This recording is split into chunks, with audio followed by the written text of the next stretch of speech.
Hello friends, welcome to the next video lecture as far as our heat transfer course is concerned. In last lecture we have discussed effect of temperature on the value of thermal conductivity. If you have missed that video lecture, I am giving the link of that video in the description box. You can go over there and you can check it out.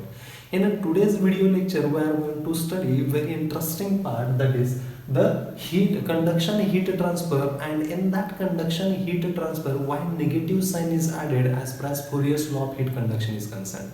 In order to understand it in clear way, let us take an example.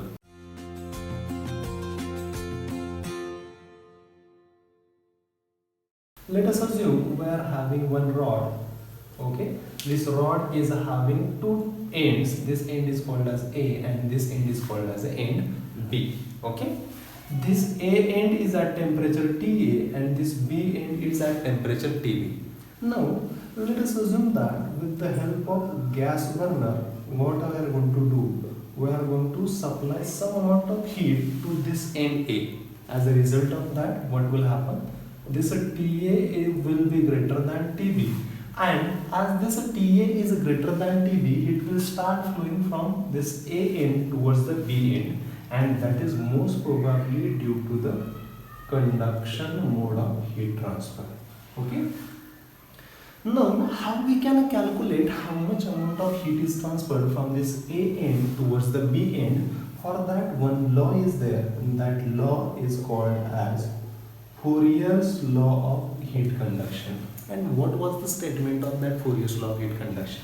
It states that heat transfer rate per unit area is directly proportional to temperature gradient. On further simplification, what we can write?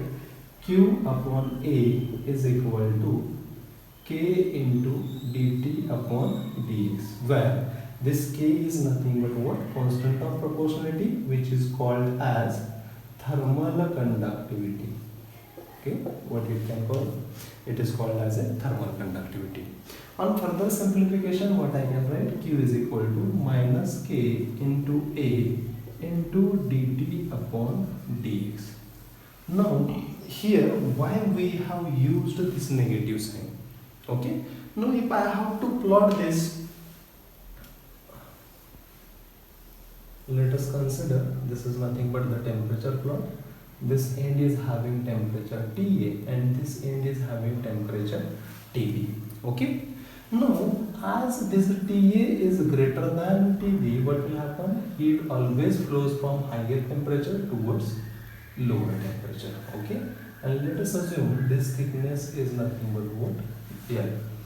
Now heat is transferred from this TA surface towards the TB surface. Now if I have to calculate the delta T, generally how we are calculating the temperature difference?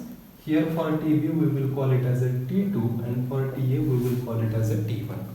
How we are writing? We are writing directly T2 minus T1. But if you have the close look at the TA and TB or TA1 and T2, what you can find? This T2 is lesser than a T1. Okay, as a result of that, here I will get negative temperature difference. Okay, what I will get here?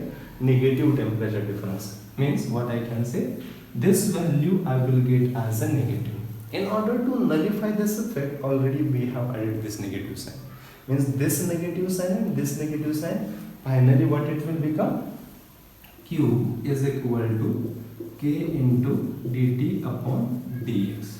Okay, in order to nullify this negative effect, or in other words, what we can say here, heat is transferred in the direction of decreasing temperature gradient.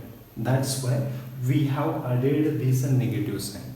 Okay, hope you are clear in this Fourier's law of heat conduction why this negative sign is added.